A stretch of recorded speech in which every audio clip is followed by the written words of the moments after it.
Hola, hola. Bueno, pues vamos con unos ejemplos de las leyes de Boyle-Mariotte, de Charles y de Gay-Lussac. Yo voy a poner 3 ejemplos que vamos a ir resolviendo, pero sin especificar de qué tipo de ley es cada uno, ¿vale? Entonces, en el primer ejemplo, ya teníamos ahí escrito, para ahorrar tiempo, pone que en un recipiente con forma de cilindro tenemos un gas encerrado. Tenemos ahí un cilindro. Como veis, esta pared es móvil, de manera que se puede mover hacia la derecha y hacia la izquierda. Inicialmente está puesta en tal sitio que el volumen que queda disponible para el gas es 5 litros y la presión a la que está ahí es de 2,2 atmósferas. Bueno, pues eso es lo que nos dice. Inicialmente el gas se mueve en 5 litros del recipiente y está a una presión de 2,2 atmósferas. Nos preguntamos cuál será la nueva presión del gas si comprimimos es decir, si comprimimos el gas apretando el émbolo del recipiente hasta la marca de 2 litros. Es decir, comprimimos el émbolo es esta pared que se mueve, que lo va apretando, y por el hecho de apretarlo, pues claro, el gas queda ahí más apretadito, eso va a hacer que ejerza ahí una mayor presión. Bien, dentro del enunciado, daos cuenta de que me menciona la presión que tiene en el primer estado y el volumen que ocupa el gas en el primer estado. Así que yo puedo apuntar datos P1, 2,2 atmósferas, V1, 5 litros. En el estado 2 dice que se comprime hasta un volumen de 2 litros y que calculemos la presión 2. De la temperatura no me mencionan absolutamente nada, por lo que asumo que la temperatura es constante, ¿vale? Esto que al no haberme hablado de ella, damos por hecho que no varía a lo largo del proceso. Si la temperatura es constante,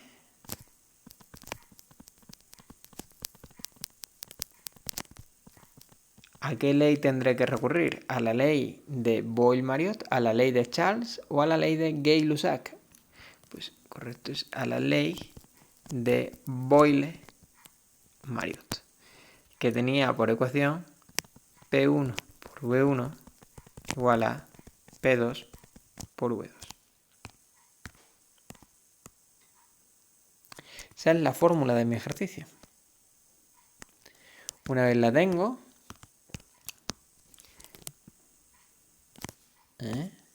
pues lo único que queda es empezar con la resolución, que es muy sencillo. Solamente tengo que sustituir y despejar. Presión 1, 2,2. Volumen 1, 5. Presión 2, no lo sé. Lo que tengo que calcular es volumen 2, son 2 litros. Como se despeja, el 2 pasa dividiendo. Entonces aquí tengo 2,2 por 5. Eso me daba 11 entre 2 es igual a la presión 2. Es decir, la presión 2 va a ser de 5,5 y mirad una cosa. Voy a poner atmósfera, pero os voy a explicar el porqué. En estos ejercicios, las unidades tienen que ser iguales 2 a 2. Así que, como el volumen estaba en la misma unidad, litros y litros, pues la presión va a tener también las mismas unidades. Si una está en atmósfera, pues la otra sale en atmósfera. Y por eso he puesto yo esa unidad, atmósfera. Siempre tendré mucho cuidado de eso. Si, por ejemplo, el volumen 1 me lo hubieran dado en litros, pero el 2 me lo hubieran dado en mililitros, pues no puedo hacer directamente la resolución. Antes tendría que expresar un volumen en la unidad del otro. Si aquí me hubieran dado 5 litros y aquí 2000 mililitros, pues antes paso el volumen 2 a litros, pongo 2 litros, o el otro lo hubiera expresado en mililitros, hubiera puesto 5000 mililitros. Y ya en la fórmula esta, trabajo con unidades iguales 2 a 2. ¿Ok? Ahora vamos a comprobar si el resultado tiene sentido. ¿Recordáis que en la ley de Boyle-Mariotte el producto presión por volumen siempre tenía que ser el mismo? Vale. Bueno, pues si el producto presión por volumen siempre tenía que ser el mismo, al principio aquí nos había dado presión 1 por volumen 1, 2 con 2 por 5, nos salía 11, ¿vale? Era este, nos daba 11, ¿vale? Y luego, ¿qué es lo que habíamos hecho? Pues esto habíamos puesto nosotros que valía la presión 1, 2 con 2 y esto 5, ¿eh? Si luego yo bajo el volumen hasta 2 litros, inevitablemente para que esto me siga saliendo 11, pues tiene que valer más. Es decir, si el volumen baja, la presión tiene que subir. Y eso es algo normal. Por eso luego nos ha salido 5,5. ¿Ese resultado es coherente? Sí.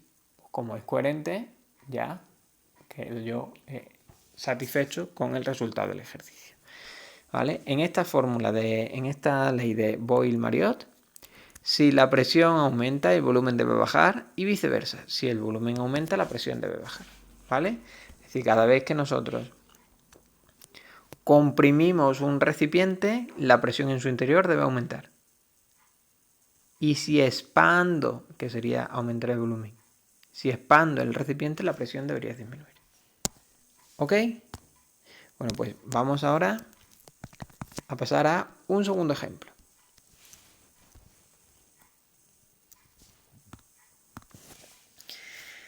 Vale, ya lo tenemos aquí. Dice que la temperatura a la que se encuentra un gas en una olla es de 25 grados centígrados, ¿vale? Estamos hablando de esta primera situación. Si la calentamos hasta 100 grados centígrados, es decir, aumentamos la temperatura, la presión en su interior alcanza los 1,8 bar de presión. ¿A qué presión se encontraba el gas en el interior inicialmente? Es decir, aquí. ¿Cuál era la presión en esa situación inicial? Bueno, pues vamos a ir apuntando datos.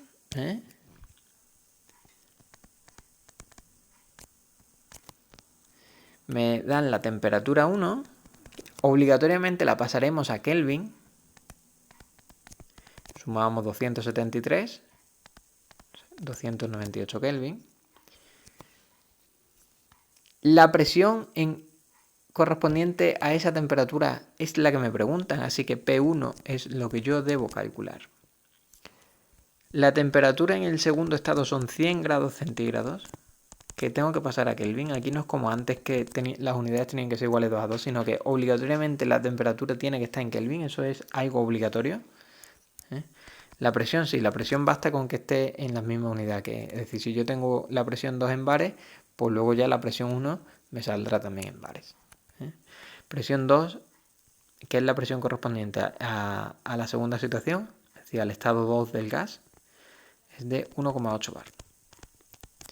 Y aquí nos preguntamos, oye, ¿qué ley debo utilizar? Pues tengo que preguntarme qué es lo que es constante aquí. ¿Creéis que la capacidad de la olla, el volumen de la olla, varía por el hecho de aumentar la temperatura? Pues no. La olla es un recipiente de paredes rígidas. Cada vez que nosotros tengamos un recipiente de paredes rígidas, el volumen va a ser constante. Eso es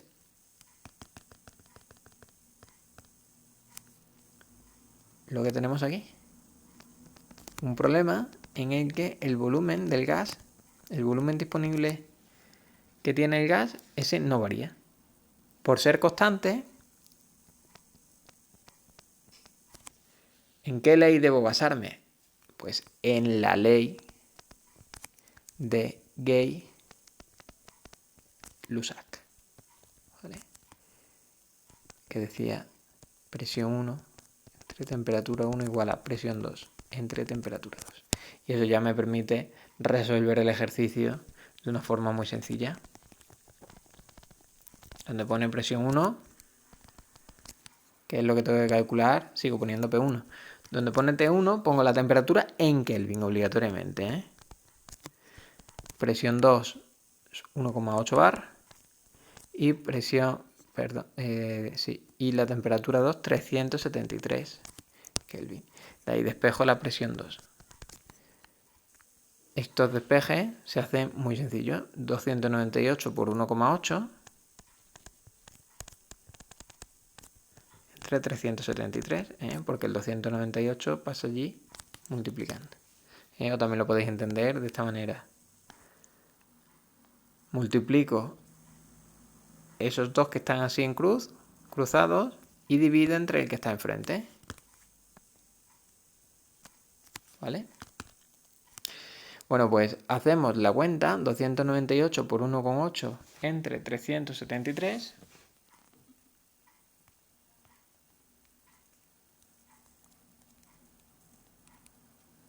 Y nos sale 1,438 bar de presión, ¿vale? Esa sería la presión nueva. No, la presión es la presión nueva, no, la presión 1. Había puesto aquí presión 2. Presión 1. Esa sería la presión que tenía la olla inicialmente cuando esto encontraba 25 grados, ¿vale? Y ahora vamos a buscarle la lógica. Según la ley de Gay-Lussac, el cociente P1 entre T1 siempre tiene que valer lo mismo, ¿vale? Así que, si la presión aumenta, si esto es un numerito más grande, tengo que dividir también entre un numerito más grande para que siempre valga lo mismo. Por ejemplo, yo tengo una fracción que vale 4 entre 2, que eso me sale como resultado 2. Si ahora la presión 2 vale 10, ¿cuánto tiene que ser la temperatura 2 para que me siga saliendo 2? Pues 5. Es decir, si esta ha aumentado, esa también tiene que aumentar para que siempre el cociente siga saliendo lo mismo. Otro ejemplo. Si tengo 100 entre 4, que eso me sale 25. Vale. Bueno, pues si aquí yo tengo 50, ¿cuánto tiene que salir lo de arriba para que me siga saliendo 125 el cociente? Tiene que salir 1250, ¿vale? Es decir, que si la parte de abajo, es decir, si la temperatura aumenta, obligatoriamente la presión aumenta. Y viceversa. Si la temperatura disminuye, el volumen también disminuye, la presión también disminuye. Eso es lo que nos ha salido a nosotros. Es decir, si comparamos T1, P1, T2 y P2, con respecto a T1, la T2 aumentó, ¿verdad? Pasamos de 298 Kelvin a 373 Kelvin. ¿Sucede eso con la presión? ¿Hemos pasado de una presión más pequeña a una presión más alta? Pues sí, porque la presión nos ha salido 1,438 bar y la presión 2 era de 1,8, o sea que ante un aumento de temperatura también se produjo un aumento de presión, con lo cual el resultado es coherente. ¿Vale? En eso tenemos que caer porque si no, no sabemos si el resultado va bien o no va bien. Así que siempre haremos ese tipo de análisis. ¿Vale? Y por último vamos con un tercer ejemplo. Como este ya sabemos de qué ley va a ser, porque voy a hacer un ejemplo de cada uno, pues este lo voy a poner un poco más complicado. Pero bueno, así, por si nos cae, pues sabemos hacerlo. ¿A qué temperatura debemos poner un globo que inicialmente se encontraba a 15 grados, es decir, aquí estaba a 15 grados centígrados, para que duplique su volumen? Ten en cuenta que las paredes del globo son flexibles. Bueno, cada vez que me digan que las paredes son flexibles,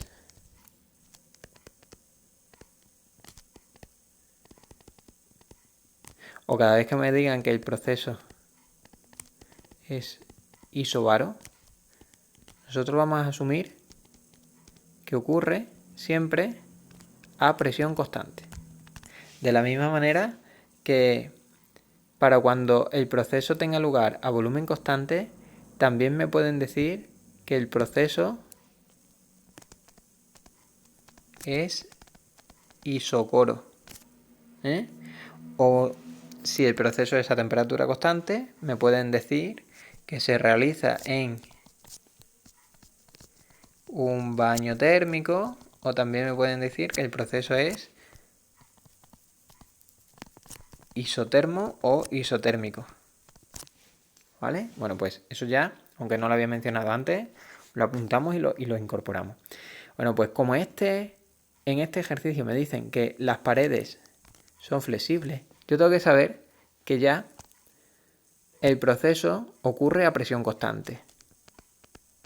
Y si el proceso ocurre a presión constante, ¿en qué ley me tendré que apoyar? Pues en la ley de Charles, en el que tengo que volumen 1 entre temperatura 1 es igual a volumen 2 entre temperatura 2. ¿Vale? Bien. La temperatura 1 me la dan, que es de 15 grados, pero hemos dicho que todas las temperaturas obligatoriamente tenemos que expresarlas en Kelvin. Así que 15 grados centígrados le sumamos 273 y nos sale 288 Kelvin. El volumen 1, pues no sé cuánto era, ¿vale? La temperatura 2 me la pregunta, dice, ¿a qué temperatura tenemos que poner el gas para que el globo duplique su volumen? Y aquí, claro, os encontráis con que no sé hacer el ejercicio porque apenas tengo datos. Tengo que despejar la temperatura 2, pero lo único que conozco es la temperatura 1, ni el volumen 1 ni el volumen 2 lo conozco. Bueno, pues mirad, cuando no me den un dato del volumen y me digan que el volumen se duplica, o me dan un dato de la presión y me dicen que la presión se triplica, algo así, lo que vamos a hacer es que asignamos, como en este caso el volumen ponemos al volumen 1 V y el volumen 2 para decir que se duplica le ponemos 2V.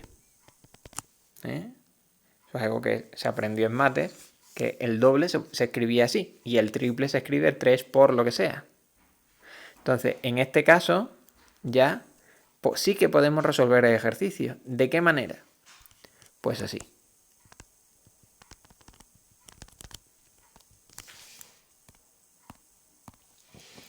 Donde pone V1, pongo V.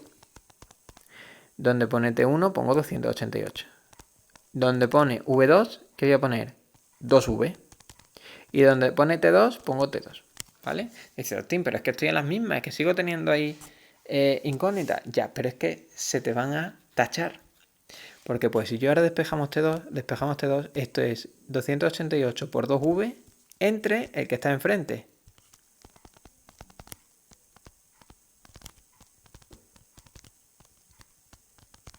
Y este con este se me va. ¿Vale? Entonces, ¿qué me queda? Que la temperatura 2 a la que yo debo poner el gas para que el globo duplique su volumen es de 576 Kelvin. ¿Por qué Kelvin? Porque la temperatura obligatoriamente había que usarla en Kelvin y salen unidades iguales 2 a 2. ¿Vale? Bueno, pues este ha sido el ejemplo más difícil, pero así ya es que os contaba esa técnica y en los ejercicios que yo voy a mandar vamos a tener que ponerlo en práctica, ¿vale? No en todos, pero en algunos de los que os ponga, pues sí que habrá que ponerlo en práctica. Bueno, pues nada, espero que os hayáis enterado. Estos ejercicios son sencillitos, el único quizás más difícil era este, pero como yo ya os he enseñado cuál es la técnica de resolución, pues nada, está chupado también, ¿vale? Venga, pues un saludito y nos vemos en el siguiente vídeo.